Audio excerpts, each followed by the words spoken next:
안녕하세요. 이베스트 투자증권의 염승환 이사입니다. 계좌를 신규 개설한 고객님께 주식 상품권 $10를 드리는 이벤트를 진행합니다. 영상 하단 더 보기란을 통해 많은 참여 바랍니다. 네, 안녕하세요. 이베스트 투자증권 염승환 이사입니다. 2022년 11월 28일 오늘 시장 함께 읽기 시작을 하겠습니다. 일단 이제 저희가 이제 함께 배우기에서 이제 거의 반도체 거의 끝나가고 이제 전공정은 한 번만 더 하면 끝날 것 같아요. 그리고 이제 그 다음에는 후공정으로 바로 넘어갈 수도 있고 아니면 다른 좀 더 괜찮은 공부가 있으면 한두 개 먼저 했다가 후공정으로 넘어갈 수도 있는데 그건 한번 좀 고민을 해보겠습니다.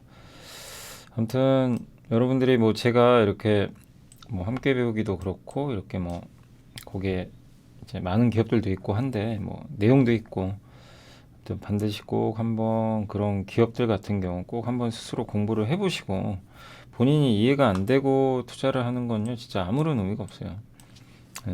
거듭 당부 드리지만 여러분이 이제 꾸준하게 이런 어떤 경험을 쌓으셔가지고 장기적으로 주식 투자로 돈을 보시면 좋잖아요. 근데 그러려면 자기만의 어떤 기준을 반드시 좀 확립을 해야 되거든요. 그래서 그거를 꼭 좀 힘들더라도 스스로 꼭 좀 이렇게 그러니까 제가 방송 통해서 여러 가지는 알려드리겠지만 꼭 마무리는 여러분이 스스로 한번 찾아서 공부를 꼭 해보시면 그러니까 왜 이 기업이 괜찮은지 스스로 좀 깨달아야죠. 그게 좀 필요하니까 그걸 꼭 한번 더 강조를 드리겠습니다. 자, 오늘은 일단 이제 아직은 좀 장중이라서 제가 일단 오늘은 중국 때문에 좀 증시가 안 좋아요. 좀 아쉽지만 아무튼 오늘 이제 말씀드릴 거는 마진이 바닥을 쳤다. 이베스트 저희 당사 유가 하락의 나비 효과 기대. 그다음 미국이 중국산 태양광 셀 모듈 우회 수출 조사 예비 판정을 내린다고 하고요. 삼중고 완화가 지수 하방 지지할 거다. 또 미국의 배터리 공급구도 부각, 또 LG가 전장 사업 한다는 거. 근데 이제 이게 애플카 이슈가 좀 있어요. 그래서 오늘 LG전자 강했죠. 그다음 넥스틴, ISC, SGC, 이테크 이거 좀 생소하시죠? 내용 읽어보니까 괜찮고요. 그 다음에 왜 중후잔대 산업이 긍정적인가? 또 포스코홀딩스까지 해서 한번 이제 말씀을 드리겠습니다. 그래서 오늘 이제 보고서는 요런 내용들이 있으니까 참고하시고 일단 첫 번째가 마진이 바닥을 쳤다. 한마디로 이제 저희 이제 당사 신중호 연구원님이 조금 이제 시장을 나쁘긴 안 보거든요. 근데 이제 요즘에 여전히 부정적으로 보시는 분들도 많이 있죠. 그러니까 이제 그들의 반응은 뭐냐면 야 이렇게 실적 안 좋고 이익 추정치 떨어지는데 무슨 주식이 올라가 이제 이거예요. 그런 말씀들을 좀 많이 하시는 것 같았고 사실 이제 제가 저희 내일이죠. 내일 제가 4시 반인가요? 4시 반에 저희 회사 홈페이지나 HTS 들어오시면 이제 4시 반에 메타버스로 저희가 하거든요. 제가 1시간 정도 강의를 합니다. 4시 반일 거예요. 예. 근데 아무튼 하는데 이제 제가 미리 질문을 좀 받았거든요. 질문 좀 받았는데 대부분이 이제 이런 내용들이 많아요. 내년에 증시 전망 어떻게 하냐? 지금 물려 있는 거 어떻게 하면 좋겠냐? 이런 질문이 많은데 또 한 가지가 워낙 이제 시장에서 요즘에 2000포인트 깨진다는 얘기가 많이 나와서 바닥에 파신 분들이 꽤 되시는 것 같더라고요. 그런 이제 노이즈 때문에 무서워가지고 그 주가 많이 올랐잖아요. 예. 그런 질문도 많이 하시더라고요. 근데 참 그래서 어렵죠. 그때는 2000 깨질 것 같았고 지금 생각해보면 또 2000 깨지는 게 아니라 그때 오히려 주식을 샀어야 되고 그죠? 좀 지나놓고 보면 쉬운데 당시에는 결정 내리기가 되게 어려워요. 그렇지만 이제 어쨌든 우리나라 시장의 좀 특징을 이해하시면 좋을 것 같은데 한국은 아무튼 이 주가가 실적에 먼저 반영을 해요. 그러니까 주가가 먼저 움직입니다. 그러니까 실적이 막 추정치가 올라가요. 그런데도 빠지는 경우도 있어요. 한국은 좀 되게 빠른 편입니다. 그래서 지금 뒤늦게 추정치가 꺾여요. 제가 지난주 금요일도 한번 그래프 보여드렸죠. 이은택 연구원님이 쓰신 지난주 금요일이었나요? 아마 그랬을 거예요. 목요일인가? 그때 보시면 아시겠지만 이익은 꺾이는데요. 지수는 올라가 있어요. 왜 그럴까요? 지수가 먼저 가요. 그리고 나중에 이익이 따라갑니다. 그거를 꼭 이해하시면 좋겠습니다. 그래서 실적 안 좋아지니까 이제 우리나라 증시 뭐 더 빠진다. 이런 논리는 잘 안 맞아요, 사실. 근데 역으로 실적이 너무 좋으니까 이제 더 올라갈 거다. 이것도 사실 잘 안 맞더라고요. 예. 왜냐면 미리 또 움직여 버리니까. 그래서 참 어려운 것 같아요. 또 어떨 때는 그게 맞을 때도 있어요. 이 판단 내리기가 참 어려운데, 예. 그래서 투자가 어려운 건데요. 아무튼 이미 우리나라는 실적이 안 좋을 건 이미 선반영을 좀 했고, 그래서 저점을 깰 가능성은 높지는 않고요. 또 지금 PBR이 0.9배인데 2,300이 지금 오늘 또 증시가 빠져가지고 또 2,300선 얘기 나오겠죠. 그렇지만 그거를 만약에 하향 돌파하면은 더 가격 매력이 생기는 거죠. 그래서 그때 두려워할 게 아니라 기회죠, 오히려. 그리고 기업은 정적인 조직이 아니라 경제 상황이 안 좋아지면요, 뭔가 비용을 줄여요. 그러니까 매출이 꺾이잖아요. 비용을 줄이려고 노력을 많이 합니다. 그래서 경기가 안 좋으면 매출은 꺾이는데 나중에 어떻게 되냐면 이익은 덜 꺾여요. 왜? 저렇게 구조조정을 하거나 그 다음에 이제 노력을 하거나 또 거기다가 유가가 요새 또 많이 떨어지니까 비용 부담이 완화되거든요. 그러니까 우리가 생각하는 것처럼 기업들이 그냥 가만히 있지는 않아요. 네. 항상 변화하는 거죠. 그래서 현재 코스피는 매출 증가율에 하방합니다. 그러니까 매출 증가율은 꺾이지만 영업이익의 하락 속도가 좀 둔화된 게 특징이고 마진 저점이 출현하는 시기다라고 보시고 또 코스피 밸류에이션도 영업이익 증가율에 더 밀접하게 움직이고 있다라고 보시면 좋겠어요. 그래서 영업이익 증가율이 더 중요한데 요게 이제 증가이익이 이게 줄었죠. 주는 속도가 만만해지고 있다라고 보시면 되겠고 아무튼 최악의 국면을 벗어나고 있다고 보는 투자자들은 이제 마진이 이제 저점을 찍었다라는 데 초점을 맞추고 있고요. 또 우리나라 무역수지 적자가 증가했던 원인은 에너지인데 유가가 많이 꺾였어요. 예. 그래서 유가가 좀 많이 꺾인 상태에서 우리나라 기업들의 이익률도 조금씩 돌아설 것 같습니다. 실제 우리나라 기업들의 12개월 선행 이제 12개월 후에 영업이익률인데 이게 6.768%로 였는데 3주차에 이번 4주차에는 이제 6.805%로 올라갔어요. 그러니까 제일 좋은 마진이 이 제일 좋은 영업이익률이 여기 있잖아요. 엄청 떨어져 있습니다 지금. 급격히 유가랑 비슷해. 유가가 먼저 빠져요. 유가가 6개월 선행합니다. 이게 6개월 선행한 걸 밑으로 이제 민 거죠. 유가는 여기 표시가 되는데 요거 따라가겠죠 이렇게. 그죠? 그래서 나쁘게 볼 필요는 없다라는 그런 내용이에요. 근데 오늘 유가 얘기가 되게 많이 나옵니다. 오늘 보고서를 보니까 그만큼 중요해요. 유가가 이제 이거 하이투자증권의 박상현 연구원님도 유가의 나비 효과. 유가 지금 많이 떨어졌죠.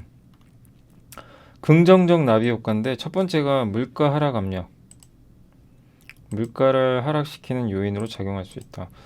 예, 뭐 당연한 거죠. 그 다음에 소비 심리가 개선될 수 있고 가솔린 가격이 너무 오르면요. 미국 사람들은 운전을 많이 하니까 차를 웬만하면 다 몰고 다니거든요. 뭐 생활비가 주는 거죠. 근데 이게 3달러가 만약에 깨지잖아요. 지금 3.6인데 소비가 더 늘어날 거고 실제 자동차 판매가 증가하고 있답니다. 5월보다. 그 국채금리가 안정되고 있고요. 국채금리와 유가는 똑같이 갑니다. 금리가 떨어지면 유가 떨어지면 금리도 같이 떨어지고. 그 다음 무역수지 개선 효과 있고요. 유가 10달러 떨어지면요. 무역수지가 96달러. 우리나라 돈으로 10조. 또 원화 강세 요인으로도 작용합니다. 왜냐하면 이런 유가가 떨어지면은 미국 물가와 국채금리가 떨어지거든요. 그러면 이건 달러와 약세 요인입니다. 그래서 좋고 그래서 유가가 지금 이 주황색 선인데 많이 떨어져 있어요. 예. 그 유가 상승률도 이렇게 떨어지기 시작했고 미국의 소비자 심리 지수인데 아무튼 이제 그 개솔린 가격이 최근에 떨어졌으니까 좀 늘어날 것 같고 그리고 전체 무역 수지도 조금 개선되지 않을까 이렇게 좀 보고 있는 것 같습니다. 그래서 고유가로 우리나라가 굉장히 고통스러웠는데 이제 이런 부분은 긍정적이겠죠. 그리고 미국의 중국산 태양광 셀 모듈 우회 수출 조사 예비 판정이 이제 내일 모레 나옵니다. 그러니까 언제냐면 목요일 날 12월 1일 날 그래서 미국의 태양광 업체가 이의 제기를 한 거예요. 야 중국산이 자꾸만 동남아 우회에서 들어오니까 피해를 본다. 원래 그 관세 30% 부과하고 있었거든요. 근데 이제 저 회사가 저걸 지적을 한 거죠. 그래서 조사를 했고 8곳을 발표했고요. 여기에 하나큐셀도 들어가 있어요. 중국에서는 아니죠, 당연히. 그렇지만 어쨌든 이제 말레이시아 통해서 수출하다 보니까 그래서 2년 동안은 면제를 받아서 리스크는 없어요, 당장. 근데 12월 1일 날 판정이 납니다. 그래서 여기서 만약에 중국의 우회 수출이 인정되면 우리나라 기업들은 반사수에 받겠죠. 중국 업체도 이제 수출이 중단될 수 있기 때문에 나중에. 근데 여기 하나큐셀도 일단 공장이 있어서 이게 조금 우려가 되긴 하는데 이 말레이시아 공장이 2014년 말 이전에 지어져 가지고 그러니까 관세를 회피하기 위해서 만든 건 아니다. 이런 거를 이제 주장을 하고 있어요. 그래서 아마 영향은 좀 제한적이지 않을까 이렇게 보고 있고 또 한국의 미국 내 점유율은 지금 이제 증가하고 있는데 아무튼 이 2024년부터 미국 수입의 80%를 이 동남아 물량이 차지하고 있거든요.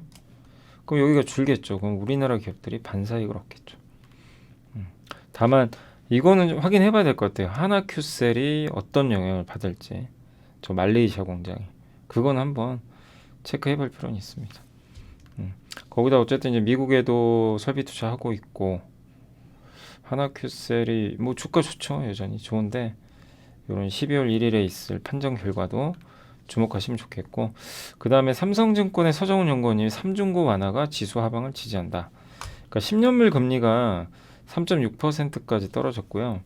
중장기 관점에서 긴축과 물가 우려 그러니까 10년물 국채 금리가 좀 많이 떨어져 이게 4.2였거든요. 그럼 이거는 당연히 우리나라 증시에도 굉장히 긍정적 요인이죠. 이게 너무나 금리가 오르니까 영향을 많이 줬죠.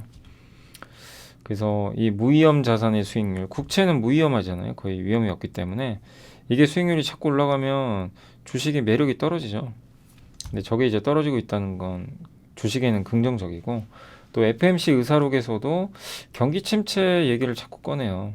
그렇다는 얘기는 이제 경기 침체를 이제 그 신경 쓴다는 얘기고 경기 침체를 신경 쓴다는 얘기는 뭐예요? 그걸 신경 쓴다는 거는 결국에 이제 물가보다는 경기 이쪽에 초점을 맞춘다는 얘기니까 아 긴축 사이클이 좀 정점은 통과하겠구나 이렇게 또 볼 수 있는 증거가 되겠죠. 그러니까 이런 점들은 되게 시장이 좀 긍정적으로 그래서 요즘에 이런 부분들이 증시에 좀 반영이 되고 있죠. 그리고 모든 인플레의 어머니가 유가라고 합니다. 그래서 유가 정말 중요한데 유가가 최근에 떨어지고 있고 그 다음에 유가와 미 국채 10년물 관계가요 0.8 그러니까 80% 똑같은 방향으로 간대요. 그러니까 유가 떨어지면 미국의 국채 금리도 떨어지는 거. 근데 유가 떨어졌죠. 거기다가 이게 이렇게 둘 다 떨어지면 또 우리나라 원화도 강해집니다. 환율에도 긍정적. 그렇게 되면 외국인 순매수를 자극시킬 수 있고, 그죠? 예. 그리고 다만 이제 국내 기업들의 이익 추정치는 아까 이제 좀 신중호 연구원님 이제 얘기대로 하향이 되고 있어요. 되고 있고 14%는 하향됐는데 그 속도는 이제 둔화될 가능성이 높아진 것 같습니다. 그래서 근데 여기도 똑같죠. 이분도 똑같이 썼죠. 이익 추정치는 다분히 후행적이다. 그죠? 그 의견을 적고 있어요. PBR 한 배 이하의 밸류를 두고 어쨌든 국내 증시가 비싸다고 평가하는 것은 좀 너무 과도한 평가절하 아니냐 이런 내용이니까 참고를 해주시면 좋을 것 같습니다. 그러니까 PBR 한 배 이하에서 너무나 뭐 이거 비싸다 뭐 이런 논란을 할 필요는 없는 것 같아요. 단 이제 PBR 한 배가 2,600이거든요. 근데 그걸 넘어가려면 뭔가 있어야죠. 예. 뭔가 또 분위기 중국이 제로 코로나 완전히 포기를 하든가 경기가 완전히 좋아지는 시그널이 좀 보이든가 뭐 그런 뭐 조건들이 좀 붙어야 되거든요. 근데 그건 아직은 아니니까 PBR 한 배를 넘기는 어려운데 한 배 이하에서 뭐 비싸다 이렇게 평가하는 건 진짜 아닌 것 같아요. 네. 그러니까 여전히 지금 지수는 과도한 좀 저평가 상태다라고 보시면 되겠습니다. 그리고 미국의 배터리 공급구도 이제 부각인데 현대차와 SK온이 미국의 배터리사 파트너사 보도됐고 사실 오늘 또 뉴스도 나왔는데 LG하고도 한다고 하더라고요. 현대차가. 근데 이거는 아직 결정된 게 아니에요. 이번 주에 뭐 체결한다는 얘기는 있으니까 다만 이제 언론 보도에 의하면 연 30만 대 20기가와트 정도 되고 2.5조 원 정도 26년 초에 가동을 시작하게 될 것 같고요. 근데 40기가와트 정도가 필요하니까 나머지 20기가와트가 더 필요한 거죠. 그래서 아마 LG랑도 할 가능성이 높은 것 같습니다. 그래서 이렇게 배터리를 빨리 공급을 할 수 있는 업체 선정해야 전기차 양산이 본격적으로 나중에 스케줄대로 되겠죠. 그래서 이런 뉴스는 긍정적일 수 있다라고 보시면 되겠고, 그동안 현대기아가 참 주가가 너무 안 좋았습니다. 너무 부진했던 이유가 여러 가지가 있겠지만 내년 실적에 대한 우려도 있지만 전기차 특히 미국에서 공장은 짓는데 배터리사가 없어요. 공급을 받아. 그게 선정이 안 된 거죠. 근데 이번에 어쨌든 SK온으로 선정이 된 것 같아서 이 부분은 뭐 물론 이제 SK온에도 긍정적이지만 현대차 그룹한테도 굉장히 긍정적인 뉴스라고 보시면 좋겠습니다. 그리고 LG가 전장 사업 이제 고속 성장 기대한다 이런 내용인데 KB증권의 그 김동원 이제 연구원님이 보고서를 썼고요. 자, 그리고 이제 아까 이제 잠깐 설명드린 대로 이제 애플이죠. 애플이 뭐 이게 또 뭐 애플카 하는 거 아니냐 이런 얘기들 나오는데 이제 권영수 부회장이죠. LG그룹 이제 LG 에너지 솔루션 이제 대표이사인데 이분이 뭐 인터뷰를 했나 봐요. 저번 금요일 날 잠깐 말미에 언급 드렸죠. 뭐 깜짝 놀랄 만한 뭐 일이 있다. 뭐 발표할 거다. 이렇게 했는데 그거 애플 아닌가? 이런 얘기가 나온 것 같아요. 근데 모르죠. 그거야 뭐 우리가 알 수 없는 거고. 근데 이제 깜짝 놀란다는 거는 어차피 테슬라랑 하고 있기 때문에 현대차도 하고 있고 사실은 깜짝 놀랄 만한 데가 진짜 아무리 우리가 생각해봐도 애플 정도밖에 떠오르진 않아요. 그래서 이제 오늘 LG전자 급등하는 게 이제 그 때문인데 아무튼 뭐 그걸 떠나서라도요. 이번에 전장 분야에서 승진 인사를 대거를 발표했고 또 LG전자, LG이노텍의 수주 잔고가 급격히 늘고 있고요. 그 다음에 LG전자는 이제 흑자 전환을 하고 있죠. 조금씩 전장 사업이. 그리고 수주 잔고도 84조 원. 그리고 LG 엔솔이 워낙 또 배터리를 잘하니까 그 중심으로 이제 사업 구조를 확보할 수 있는 거죠. 또 애플이 우리가 상식적으로 생각해도 자동차에 진입할 가능성이 높을 수밖에 없어요. 애플도 아이폰만 가지고 할 수는 없기 때문에. 근데 그걸 한다고 했을 때 누가 파트너사가 될 거냐? 가장 유력한 게 이제 LG로 많이. 또 LG가 LG 마그나도 있고 하니까 배터리도 잘하고. 그래서 이제 그런 얘기들이 자꾸만 물밑에서 나오는 것 같은데 그러나 누가 이거는 뭐 그냥 단지 추측일 뿐이에요. 우리가 알 수는 없어요. 그러니까 틀릴 수도 있다는 거 염두에 두시되 다만 틀려도 LG전자 주가가 많이 빠질 거냐? 그거는 아니라는 거죠. 왜? LG 뭐 애플카 이슈가 전혀 반영이 안 됐었잖아요 그동안. 그래서 뭐 나쁠 건 없고 되면은 뭐 큰 상승이 나오겠죠. 아무튼 LG전자는 이제 최악은 지나가고 또 물류비 많이 낮아졌고 다만 이제 그 애플카 이슈는 계속 기대는 하시되 우리가 확정적으로 무조건 됩니다 이렇게 단정 짓지 마시고 계속 체크는 하면서 살펴봐야 될 것 같습니다. 이렇게 보시고 그래서 오늘 좀 주가 흐름은 좋았다라고 보시면 되겠고 그리고 넥스티는 이제 개척 장비라 그러죠. 이거는 제가 이번 주에 한번 또 강의를 한번 해드릴게요. 함께 배우기 이제 거의 마지막입니다. 전공정. 거기에 이제 장비주들 좀 많이 설명을 해드렸는데 좀 중요한 장비들 좀 이렇게 몇 개만 좀 설명해드리고 한번 이제 쑥 정리하고 이렇게 하면 될 것 같아요. 그래서 반도체 좀 배워놓으시니까 좀 그래도 좀 뭔가 이게 이해는 되시죠? 아무튼 넥스티는 반도체 웨이퍼 있죠? 웨이퍼의 그 계측 장비라고 웨이퍼가 제대로 뭐 오염 물질이나 뭐 문제가 있는지 이런 거를 그 검사해주는 장비고 이게 없으면 안 돼요. 그게 웨이퍼에 문제 생기면 어떡합니까? 다음 진도가 안 나가는데. 그래서 특히 근데 넥스틴이 중국에서 주목을 많이 받는 게 중국이 지금 투자 엄청 하는 거 아시죠? 반도체 굴게 하려고. 미국이 그래 너네 안 줘? 그럼 우리가 할래? 막 이런 식이에요. 설비 투자 계속 늘리고 SMIC. 그래서 보통 이제 이 넥스틴이 중국에 수출을 많이 해요. YMTC. 근데 이제 중국에 워낙 수출을 많이 해서 이제 피크아웃 아니냐 이런 우려도 있는데 여전히 그건 기우인 것 같다. 또 내년까지 계속 고객사가 늘어나면서 수주가 될 것 같고요. 그리고 또 새로운 장비인 미세 정전기 제거 장비 이건 저도 자세히 모르겠네요. 요게 아마 내년 하반기입니다. 그러니까 아직은 좀 시간이 남았고요. 내년 하반기니까. 근데 이게 뭐 주가에 반영되지는 않아요. 당장은 좀 너무 먼 얘기고요. 내년 하반기니까. 그러니까 저게 성공적으로 그러니까 출시가 될지는 지켜보시고. 예. 어떤 미중 반도체 전쟁에 따라서 중국향 비중 확대 수혜를 받는 기업은 분명합니다. 중국 수주도 많이 따냈고 KLA라고 있어요. 계측 장비 중에 대표 세계 1등 회사인데 저 KLA가 세계 1등이죠. 그리고 넥스티는 이제 국산화 성공한 건데 근데 KLA는 이제 앞으로 중국에 수출을 못합니다.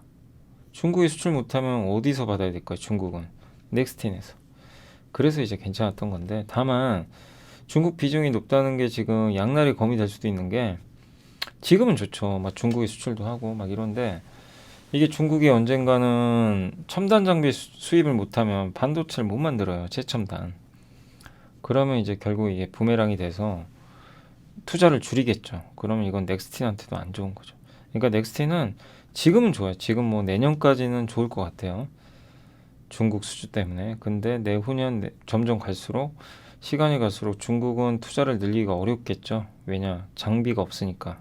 미국에 첨단 장비가 없으면 첨단 반도체를 못 만듭니다. 그래서 이제 고민을 해야 되겠죠. 그러면은 이걸 바꿀 수 있는. 예. 근데 어쨌든 중국 입장에서는 투자를 이 상태로 가면 줄일 수밖에 없는데, 그럼 넥스틴 입장에서는 어떻게 될까요? 중국에만 의존하면 안 돼요. 중국이 지금 많이 수주해 간다고 중국에만 빨대 꽂으면 안 되는 거죠. 늘려야 돼요. 뭐 미국이 됐건 우리 한국의 대표적인 기업들이 됐건 그걸 확실히 보여줘야 투자들이 장기적인 투자를 할 때 우려가 해소된다. 일단 기술력도 있고 되게 괜찮은 기업인데 마지막으로 요걸 좀 보여줄 필요는 있다. 제 개인적인 생각은 그렇게 말씀드리겠습니다. 그리고 이 넥스틴은 주가가 그렇게 여기서는 PER 한 6배 얘기하더라고요. PER. 그래서 한번 볼게요. 넥스틴이 지금 내년 기준으로 퍼 6배입니다. 근데 올해 기준으로 한 10배 되는데 밸류는 많이 낮아졌죠. 이거 보니까. 그죠? PBR은 4.7배나 돼요. ROE가 59%니까. ROE가 어마어마하게 높긴 높네요. 그래서 PBR로 하긴 좀 그렇고 PER 기준으로는 9배, 7배. 그러니까 주가는 비싸다고 할 수는 없는 그런 기업 같아요. 저 실적이 만약에 저 정도 나와준다. 근데 여기서 너무 올라갔죠. 이렇게 한 3배 올랐어요. 그래서 지금 2년 쉬고 있어요. 2년 동안 잘 쉰 거죠. 저 정도면. 그죠? 그래서 이제 가격 부담 많이 해소가 됐는데 주가도 비싸진 않고 다만 저거를 이제 어떻게 중국 외 비중을 어떻게 늘릴지 요게 좀 고민인 것 같고요. ISC는 우리 많이 공부했던 기업이죠. 목표 주가를 올렸습니다. 4분기 실적도 좋을 것 같고 원래 휴가 시즌인데도 주문 감소가 나오는데 그래도 실적 좋을 것 같고요. 그리고 올해 전체 실적도 괜찮을 것 같고요. 다만 이제 올해는 상고 하저죠. 그리고 기대 요소였던 DDR5가 좀 지연됐는데 이게 DDR5가 나오면 이 테스트 수요가 많이 늘어나거든요. 근데 그게 지연됐죠. 근데 내년 1월에 나와요. 인텔의 사파이어 래피드. 그래서 내년 실적 좋아질 것 같고 그리고 메모리형 소켓 수요 감소는 뭐 불가피합니다. 메모리가 안 좋으니까. 그리고 인텔 출시 요게 드디어 다음 달 1월 10일 날 1월 10일에 나옵니다. 네. 그래서 요게 나오면 테스트를 계속 해야 되기 때문에 긍정적이죠. 그리고 서버형 DDR5 소켓 경쟁력도 높다. 선두업체는 리노공업이에요. 격차는 일부 있지만 집중하고 있는 시장은 좀 다르다. 그러니까 리노공업은 웨어러블이나 AR, VR 기기 이쪽 경쟁력 강화에 몰두하고 있는데 동사는 서버 쪽, 뭐 DDR5 이런 쪽에 고객사를 확보하고 경쟁력 강화에 몰두하고 있다. 그러니까 이런 부분들이 약간 조금 다르다는 점은 염두에 두시면 좋을 것 같습니다. ISC도 주가가 되게 견조했죠. 예. 그러니까 한번 그때 빠졌었어요. 당시에 한번 확 여기서 충격을 10월에 한번 받고 10월엔 또 반도체 워낙 안 좋을 때죠. 올라왔는데 아무튼 ISC는 예전에 우리가 공부한 대로 이게 한국투자증권에서 나왔던 테스트 소켓 자료가 올해 봤던 보고서 중에 제일 인상적이었어요, 진짜. 저도 그 정도까지는 내용을 잘 몰랐는데 테스트 소켓도 해드릴게요, 나중에 함께 배우기 시간에. 근데 저게 엄청 시장이 커지고 있고 전방 수요가 너무 좋아요. 이제 자동차까지도 열리니까. 근데 저걸 만드는 업체는 한정적이고 수요는 많고, 그러니까 꾸준하게 성장할 수 있는 기업 중에 하나가 아닌가 싶습니다. 단 이제 주가가 좀 많이 올랐어요. 그래서 뭐 기간 조정은 좀 불가피하다라고 보시면 되겠고, 일단 장기적으로 꾸준히 한번 공부해 볼 만한 기업이고, SGC 이테크 건설은 OCI의 계열사고요. 건설사입니다. 근데 특이한 게 주택보다는 플랜트 건설을 많이 해요. 공장 같은 거. 목표 주가 55,000원이고, 그래서 지금 시황에 딱 맞는 건설사예요. 플랜트, EPC, 설계, 구매, 시공, 일괄 수행. 이거 그러니까 삼성 엔지니어링 같은 회사죠. 중소형 삼성 엔지니어링. OCI 그룹으로 신재생 에너지 발전, 석유화학, 제약바이오 이런 플랜트 건설을 하고 있고, 또 반도체나 LCD 공장, 물류센터도 로 확장을 하고 있습니다. 그래서 중동이 요즘에 이제 투자를 많이 하니까 중동 투자 확대 수혜주죠. 그래서 중견 건설사 중에서는 이런 플랜트 비즈니스 하는 회사가 별로 없거든요. 거의 독보적입니다. 그리고 사우디의 사빅이라는 석유화학 기업의 프로젝트도 수행한 경험이 있대요. 동남아에서도. 동남아에서는 한 4천억짜리 반도체 패키지 공장도 수주를 했었고요. 그래서 주택도 있긴 있지만 플랜트 부분이 받쳐주고 있기 때문에 이 토목이라 그러죠. 요게 좀 부진하더라도 플랜트가 이제 딜을 커버해주는 역할이고, 사업 구조는 플랜트가 7 정도 됩니다. 재무 구조도 좋고요. 차입도 없고 순현금이 1,000억 정도 되고, 안정성, 성장성이 있고, 유동성도 문제가 없대요. 최근 건설사 중에 기업들이 유동성 문제 좀 있잖아요. 그 주가는 가장 저평가돼 있고, 이 PBR입니다. 이렇게 낮았어요. 그러니까 SGC 이테크 건설도 어떻게 보면 네옴시티와 연결이 있을지 모르겠지만 중동 수혜 기업 중에 하나죠. 어떻게 보면.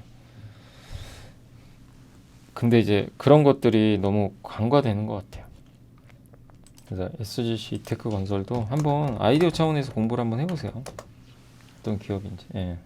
요새 좀 네옴시티로 좀 일부 움직였죠. 이렇게 한 번씩 뻥뻥. 그래서 이러면 조금 쉬어갈 거예요. 오르락 내려가면서. 저기 테마가 붙어버리면 그래요. 근데 아무튼 실적도 좋고, 올해 3분기까지만 해도요, 와, 한 500억 가까이 벌었네요. 3분기까지. 거의. 지금 시총이 얼마입니까? 1,000억. 아니, 거의 한 500억 가까이 벌었는데 시총이 1,000억밖에 안 되면 이건 좀 너무 과한 거죠. PER 2배가 뭡니까? 너무 과할 정도로 저평가되어 있는 것 같아요. 진짜. 안녕하세요. 이베스트 투자증권의 염승환 이사입니다. 계좌를 신규 개설한 고객님께 주식 상품권 $10를 드리는 이벤트를 진행합니다. 영상 하단 더 보기란을 통해 많은 참여 바랍니다. 그리고 자산가치 대비해서 싸고요. 한 주당 한 8만 원이 넘어요. 한마디로 이런 내용도 괜찮지만 밸류도 상당히 매력적이다 라고 보셔도 좋을 것 같습니다. 자, 그리고 이제 현대차 뭐 아까 LG엔솔 합작사 검토도 있으니까 기사 찾아보시고, 그 다음에 이그전에서 중후장대는 왜 긍정적인가 이런 내용인데, 23년 전망에서 중후장대 소재랑 산업재, IT 부품 이 세 개를 탑픽으로 꼽았고요. 저도 여기에 뭐 공감을 하고, B2B 투자가 이제 우리 많이 이거 공부해봤죠. 그래서 소재 상사는 본업도 기대되지만 광물 자원 개발 같은, 요즘에 이제 한국 정부도 핵심 광물 확보 법안, EU는 로우 매터리얼스 원자재법을 추진 중입니다. 정부 주도의 투자도 좀 계속 이어지는데, 사우디엔 네옴시티, 여기다 도시 건설하면 당연히 건설 기계 쪽이 좋아지겠죠. 그래서 건설 기계는 이제 이런 이벤트들의 수혜를 받고, 또 인도에서도 요새 인도가 중국 대체 국가로 떠오르잖아요. 그럼 어쨌든 이런 투자들이 많이 이루어지겠죠. 그러니까 과잉 중복 투자가 발생하지만 어쨌든 공급망 재편은 계속 될 거고, 근데 이게 놀라운 건 본격적인 시작도 안 했대요. 제대로. 그래서 소재 산업재에 기대를 좀 걸어보는 이유고, 실제 소재 대표 주자가 철강, 요새 포스코홀딩스가 굉장히 뜨겁죠. 기계, 굴삭기, 그리고 제일 못 오른 게 자동차입니다. 자동차는 좋았는데 내년이 안 좋을 걸로 보는 거죠. 이게 이제 극명하게, 그러니까 소비재 기업이고요. 이쪽은 주로 여기 다. 근데 이쪽은 B2B, 예, 기업들한테 납품하는 기업이죠. 그리고 미국 IRA 법안 등 이제 생산 기준, 이게 포스코홀딩스 내용이거든요. IR. 아르헨티나에서 탄산 리튬 생산해서 국내 광양에서 수산 리튬을 생산을 하고요. 국내에서 이렇게 생산을 해서 가면 아르헨티나에서 받아가지고 한국과 미국은 FTA 체결국이라 보조금 혜택을 받습니다. 또 광석 리튬 사업도 하고요. 저건 좀 이따 말씀드릴게요. 그리고 니켈 사업도 합니다. 네. 그리고 유가 오를 때마다 중동이 돈 풀어요. 이게 유가거든요. 그죠? 이제 그럴 시기고, 중국의 불삭기 판매는 급감을 했죠. 그렇지만 최근에 좀 돌아서고 있습니다. 그래서 결국 내년까지의 흐름은 저렇게 B2B, 예, 소재나 산업재 쪽에서 좀 뭔가 큰 뭐 시세가 나오지 않을까, 저도 그렇게 생각을 하고 있습니다. 그래서 이제 그 다음 기업이 그 여기에 대표적인 기업이죠. 그 포스코홀딩스. 포스코홀딩스가 철강으로 간 건 아니에요. 철강도 내년에 좋아지겠지만 2차전지 소재로 간 거죠, 그죠? 예, 숨겨진 2차전지 소재. 그래서 우리가 이거를 공부를 좀 많이 해봤죠. 포스코홀딩스는 제가 한번 갔다 오기도 하고, 그때 한번 말씀드린 대로 여러분의 의견을 전달하도도 한번 예전에 갔다 왔었고, 그리고 회사가 좀 바뀌려고도 하더라고요. 그런 게 많이 느껴졌고, 거기다가 또 이제 포스코홀딩스, 이제 저희 당사에서도 그때 새롭게 오신 연구원님이 포스코홀딩스의 리튬 사업 분석을 한번 제대로 해드렸죠. 근데 그때만 해도요, 이게 포스코는 그냥 워낙 철강 회사니까 전혀 그게 부각이 안 되고 있었어요. 그래서 주가는 계속 빠졌어요. 그죠? 그러다 갑자기 분위기가 바뀌었어요. 뭐 유럽의 원자재법, IRA, 예, 중국 배제. 근데 알고 봤더니 중국이 리튬을 전 세계에서 80%, 60 몇 퍼센트를 독점하고 있고, 예, 그러다 보니까 이제 중국을 배제해야 되니까 그걸 대체할 수 있는 기업이 누가 있을까? 그런 과정에서 포스코가 이제 급부상하지 않았나라고 생각을 하고 있고, 특히 여기 이제 포스코의 계열사들입니다. 이제 지주회사가 됐죠. 근데 이거 다 합병하면 어떻게 될까요? 합병할 수 있을까요? 이번 메리츠 금융지주처럼 이거 합병하면 정말 난리가 날 텐데요, 그죠? 예. 합병, 그러니까 우리는, 그러니까 미국의 애플이나 구글은 기업 딱 하나 상장돼 있잖아요. 그러니까 우리나라도 포스코가 혹시라도 가능할지 모르겠지만 메리츠 금융지주처럼 자회사 다 그냥 완전 자회사로 해버리면 완전히 뭐 바뀌겠죠. 예. 꼭 그런 일이 발생했으면 저도 좋겠는데 한번 그거는 지켜보겠습니다. 그리고 앞으로도 증가할 핵심 광물 수요 해가지고 이제 리튬 42배, 코발트 21배, 니켈은 19배 이렇게. 그리고 전기차에 들어가는 금속 원자재 양인데 이런 것들이 좀 나와 있고요. 전기차 필요량 중에 흑연이 제일 많네요.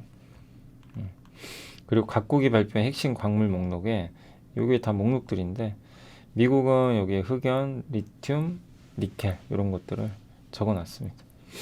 그럼 미국과 EU의 FTA 체결 국가인데 우리나라는 유럽과 미국 다 들어가 있어요. 그래서 이번에 좀 수혜를 받을 가능성이 높죠. 그 중국 비중이 이렇게 높아요. 채굴은 낮은데 가공하고 음극재, 양극재, 배터리까지 다 중국이 독식하고 있습니다. 미국이 봤을 때 이거 말이 안 되는 얘기죠. 그래서 저걸 배제하겠다는 거예요. 그래서 포스코홀딩스는 2010년부터 원료 소재 가공의 신사업을 구축을 했었거든요. 이미 꽤 오래됐어요. 리튬 사업 한 지는 꽤 오래됐어요. 그리고 요걸 통해서 이제 앞으로 매출 41조 벌겠다. 지금 포스코홀딩스가 1년에 한 80조 정도 매출이 나올 거예요. 예, 근데 2차 전지에서만 40조 정도 내겠다고 하는 것 같습니다. 그리고 리튬은 돈 찍어내는 면허라는 거 많이 들어보셨을 거고 굉장히 가볍고, 예, 전지에 유리하기 때문에 수요가 늘 수 있는데, 아무튼 진입 장벽도 높고요. 아무나 못합니다. 그리고 이게 두 가지로 돼 있어요. 리튬은 광석과 호수, 염호라 그러죠. 이 두 군데서 나옵니다. 근데 포스코는 이 둘 다예요. 예, 그리고 리튬은 두 가지거든요. 탄산 리튬과 수산화 리튬. 탄산 리튬은 약간 LFP, 약간 이제 그 용량이 떨어지는, 예, 그 광석에서 주로 추출을 하거나 염수를 증발시켜요. 이게 그 바다 호수 있죠? 바닷물 호수. 소금이 들어간 호수물을 이게 증발시키거나 아니면 광석에서 채광하면은 저 탄산 리튬이 나오고, 수산화 리튬은 이제 니켈, 코발트, 망간 같은 NCM 배터리 있죠. 우리 한국이 주로 만드는 고사양 배터리에 많이 들어가요. 근데 이것 똑같아요. 광석에서 채취를 하거나 아니면 저기 탄산 리튬으로부터 만드는 방법이 있어요. 그런 차이가 있고, 아무튼 염호 방식 광석. 염호는 남미의 아르헨티나 같은 호수, 광석은 호주나 중국의 그 광석 있죠. 예, 거기서 이제 생산하는 거고, 염호 방식은 운영 비용은 낮은데 이 광석 방식은 투자 비용이 낮습니다. 근데 단점은 염호 방식은 비용이 너무 많이 들어가고요. 회수율도 좀 낮아요. 근데 이쪽에 광석 방식은 운영비가 좀 비싸고요. 예, 그리고 품질이 좋은 걸 찾기가 좀 어렵다고 합니다. 또 환경 문제도 좀 있고, 다 장단점은 있죠. 또 이런 식으로 경화명이 광석이에요. 광석 같은 거. 염호용 호수 물, 요걸 이용해서 수산 리튬, 탄산 리튬도 만들고, 탄산 리튬을 가지고 또 수산 리튬을 또 만들고 있습니다.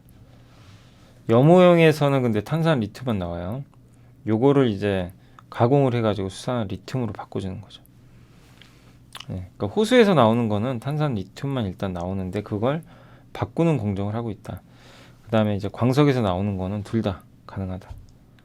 이렇게 보시면 되겠고, 아무튼 2010년 염수 리튬 생산 기술 개발 착수했고요. 아르헨티나 염호 인수했고, 그 다음에 올해 리튬 생산 공장 착공 들어갔고, 22년부터 2년에는 수산 리튬 2.5만 톤 생산도 승인을 받았다고 합니다. 아마 양산은 24년으로 제가 알고 있어요. 광석 리튬도 있습니다. 여기는 주로 이제 광양의 광석 리튬 생산 공장을 만들어 놨는데, 예, 아무튼 이것도 이제 본격적으로 착공이 들어가서 양산이 되지 않을까 이렇게 보고 있고요. 요게 염수 리튬입니다. 호수 아르헨티나. 요게 이제 광양에 있는 광석이에요. 광석. 그렇게 좀 나눠집니다. 그리고 니켈 사업도 해요. 니켈 여기 포스코가 요 SMSP랑 합작사가 SNCC거든요. 예. 여기랑 이제 합작을 해가지고 니켈 사업도 하고 있다라고 보시면 좋겠습니다. 그러니까 전구체에 필요한 황산 니켈을 정제하는 신설회사를 좀 설립했다고 합니다. 그래서 내년 3분기에 페로니켈, 니켈 메탈 탈철 공장, 24년 4분기에는 니켈 메탈 황산 니켈, 그 다음에 습식 재련으로는 이제 정제 투자도 한다. 이런 것들, 이런 이제 건식이냐 습식이냐에 따라 다르겠지만 어쨌든 이런 투자를 통해서 그 여기 포스코홀딩스는 니켈 사업도 활발히 하고 있습니다. 그러니까 이 배터리에 제일 중요한 게 여기 양극재고요. 양극재 원료가 리튬하고 저거 니켈이 제일 중요합니다. 네.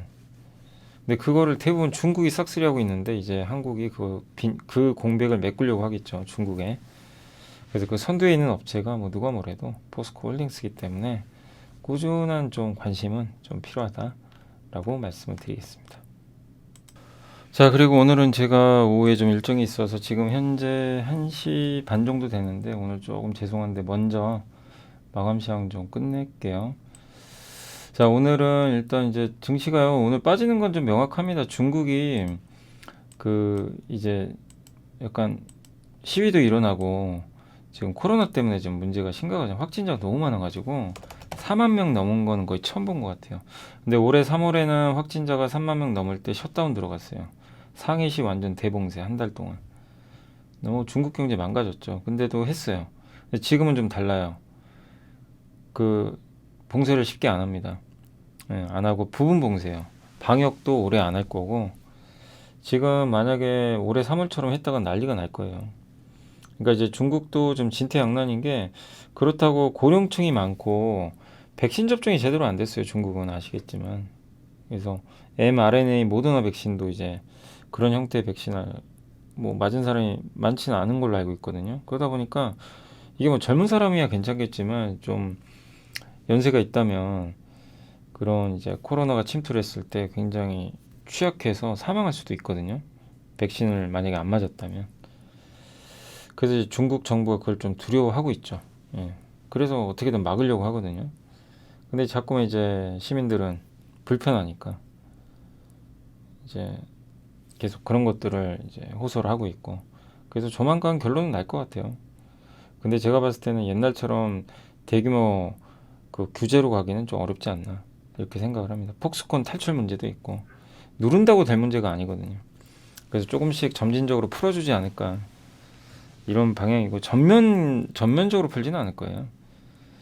그렇지만 이제 어쨌든 오늘은 이제 그런 요인들이 좀 작용하면서 중국이 도대체 어떻게 될까 이게 불확실하니까 증시가 다시 2,400 초반까지 떨어졌다라고 보시면 될 것 같아요. 그러니까 오늘 하락은 저 중국 이슈라고 생각해 주시면 되겠고, 그래서 오늘 주식시장은 좀 빠졌고 외국인 기관이 또 동반해가지고 대량 매도를 하고 있습니다. 외국인 1,000억, 기관이 한 2,000억, 거의 전 업종을 팔고 있고요. 특히 전기전자 업종 많이 팔고 있고, 또 그나마 사는 거는 의류주랑 서비스 업종은 좀 일부 114억 정도 매수가 들어왔습니다. 반면에 기관 투자들은 오늘 전 업종 매도고, 역시 전기전자는 중국 경기 영향을 많이 받아요. 그러니까 오늘 이제 한번 직격탄을 맞는 것 같고요. 이런 상황에서도 기관들은 기계업종, 아까 그 이은택 연구원님이 적어준 그런 자료랑 비슷하게 기계주하고 철강주 보이시죠? 두 개 딱 꼭 집어 사죠. 음식료, 방어주 요 정도입니다. 그래서 그런 식의 좀 기업들을 좀 일부 매수는 하고 있다라고 보시면 되겠습니다. 어쨌든 지수는 IT가 약하다 보니까 되게 제한적이지만 2차 전지, 굴삭기, 철강주의 좀 선전이 눈에 띈다라고 보시고, 그리고 오늘도 웹툰주가 요즘에 좋고요. 왜냐면 그 재벌집 막내 아들이 웹툰 기반이죠. 또 강력한 흥행을 하다 보니까 주가에 긍정적인, 영상 콘텐츠 만드는 기업들의 주가도 대부분 좀 뜨겁고요. 그다음 전선 관련주들도 오늘 좋은 편입니다. 그리고 2차 전지 쪽도 견조하죠. 지수에 비해서. 그렇지만 오늘 IT 대표주는 LG전자가 좋아서 좀 버티지 나머지는 다 안 좋아요. 또 자동차도 안 좋습니다. 자동차는 좀 안 좋은 이유 중에 하나, 또 모비스가 좀 빠지는 게 그 지금 어디죠? 그 파업하고 있잖아요. 예. 파업 때문에 또 자동차 생산 차질, 이게 좀 우려되더라고요. 그래서 조금 빠지고 있다라고 보시면 되겠고, 다만 현대차는 또 다행히 주가 올라왔습니다. 그리고 쿠팡 뭐 거의 대부분 빠졌고요. 그 외에는 피팅 업체들 잘 달리다가 오늘은 많이 빠지고 있고, 조선주가 좀 안 좋습니다. 현대미포가 6%나 지금. 이게 왜 그러냐면은 파업 때문에 그래요. 파업. 아마 뉴스 보셨겠지만 파업에 좀 우려가 있나 보더라고요. 그래서 오늘 이제 저게 좀 수주가 안 돼서 빠졌다기보다는 조선주는 파업 리스크로 좀 오늘 충격을 받고 있다, 이렇게 보시는 게 맞는 것 같아요. 그래서 오늘 조선주가 다 안 좋습니다. 파업 리스크. 아까 지금 우리나라 같은 경우도 지금 파업이 좀 계속 이제 확대될 가능성이 높다 보니까 이 기업들한테도 영향을 안 줄 수는 없고, 그 중에 어쨌든 오늘 자동차 부품하고 이런 조선주 쪽에 좀 부담으로 작용을 하고 있고, 이쪽이 약하니까 뭐 관광업체도 다 빠지고 있고요. 동반해서 게임주도 위메이드 충격이 조금 더 이어지고 있고요. 오늘도 15%. 14일이 진정은 안 되고 있습니다. 통신 장비도 다시 밀려버렸고요. 그 다음에 반도체 소부장도 오늘은 좋진 않습니다. 인터넷, 원전, 반도체 대표죠.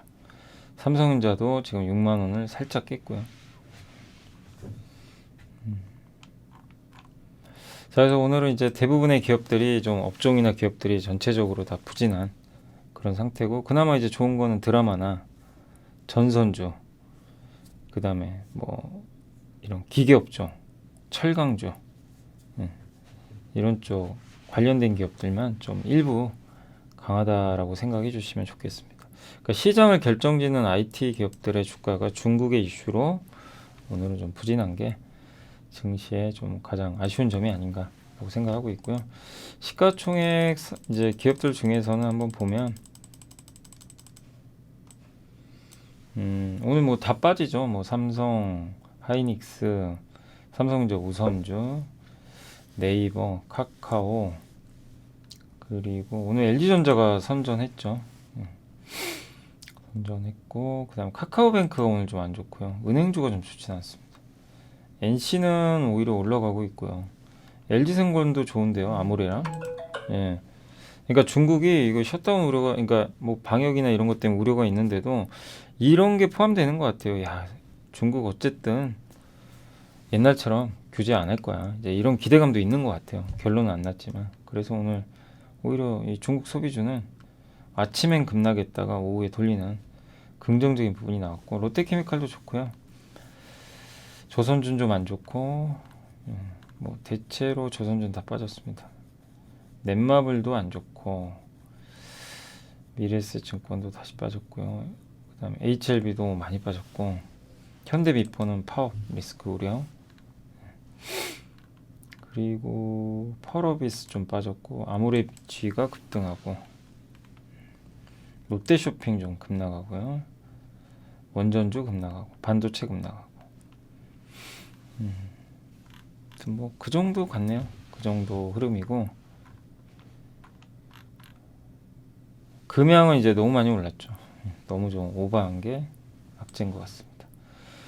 자, 그래서 오늘은 이제 아직 시간이 좀 남았지만 뭐 중국에서 좀 뭔가 호재 나와서 확 끌어올렸으면 좋겠는데, 뭐 2,400은 깨진 않겠지만 이 상태에서 좀 횡보하다가 끝날 것 같고요.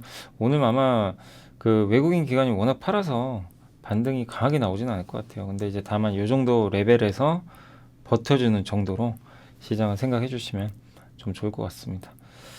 자, 아무튼 이게 월요일 첫날 좀 힘 빠집니다. 이게 월요일 날 장도 좋고 올라가면 좋은데, 시장이 이제 중국이라는 변수를 또 만나가지고 좀 어려움에 봉착했지만, 우리가 또 이것 때문에 빠지는 거는 너무 염려하지 마세요. 그러니까 뭐냐면 방향이 바뀐 건 아니에요. 다만 속도가 느려지겠죠. 그러니까 중국이 전면적으로 제로 코로나 풀고 하면 얼마나 좋아요. 근데 그건 아니죠. 근데 그 시간이 걸릴 건 우리는 알고 있죠. 근데 다만 이게 또 후퇴될까 봐 두려웠는데, 지금 나오는 거 보면 확진자 늘지만 후퇴는 아닌 것 같고, 어쨌든 중국이 옛날처럼 고강도의 규제는 안 할 것 같다라고 보는 게 맞는 것 같아요. 그럼 증시의 영향도 그렇게 크진 않을 겁니다. 그래서 오늘은 영향을 주고 있지만 증시 영향은 좀 시간이 또 지나면 제한적으로 바뀔 수 있다. 그래서 여전히 시장에 대해서는 좀 반등 구간으로 보시고, 뭐 항상 계속 급등하길 원하지만 뭐 누구나 마찬가지죠. 뭐 그건 쉽진 않고요. 이 박스권 흐름이 당분간 이어진다. 그래서 하락할 때 두려워하지 마시고 올라갈 때 좀 참으시고, 그런 말씀을 계속 드리도록 하겠고, 결국 이제 내년이 중요하니까 항상 계속 그 고민을 해보세요. 내년에 뭐가 좋아질까? 난 뭘로 교체를 할까? 교체하는 거는 전 찬성입니다. 여러분들이 보유하신 포트폴리오 중에 좀 괜찮다고 싶은 게 있으면, 공부가 끝나셨으면 과감하게 교체하는 것도 하나의 방법이에요. 그것 때문에 후회할 필요는 없어요. 그럼 교체하는 것도 하나의 또 과정입니다. 그래서 10종목 갖고 있는데 10종목을 다 가져가는 것보다는 뭐 이렇게 좀 교체를 해보는 거죠. 현금화라는 게 아니라. 근데 그런 작업은 해보시고, 나는 뭐 잘 돼 있다. 그럼 뭐 굳이 할 필요 없는 거고요. 그런 분들은 이제 조정 받을 때 좀 더 사볼까? 뭐 그런 정도, 비중 조절 정도죠. 그런 걸 고민하시면 좋을 것 같습니다. 자, 아무튼 오늘 고생들 많이 하셨고요. 오늘은 제가 좀 사정상 일찍 가고, 내일 4시 반에 메타버스 강연회가 좀 있고, 그리고 요것만 좀 그 공지를 하나 하고 갈게요. 여기 그 이코노미스트라는 데 들어가시면, 한국 이코노미스트인데, 여기는 한국, 저기 외국 거 말고요. 우리나라 이데일리에서 인수했죠. 이데일리 들어가셔도 돼요. 근데 여기 경제대 예측이라 그래가지고 제가 수요일 날 여기 또 초대 받아가지고 11월 30일 날 제가 2시 40분엔 갈 거예요. 여기 KG 타워라고 있거든요. 그 서울 2호선인가요? 거기가 5호선인가? 충정로역에 충정로역인가? 서대문역. 5호선 서대문역 쪽에 여기 KG타워 B1 하모니홀에서 이걸 하게 됩니다. 그래서 제가 두 번째로 좀 나가게 됐으니까 한번 여러분들 또 누구나 오실 수 있나 봐요. 한번 참고해 주시면 감사하겠습니다. 자, 오늘 고생하셨고 저는 내일 또 뵙도록 하겠습니다. 정말 감사합니다.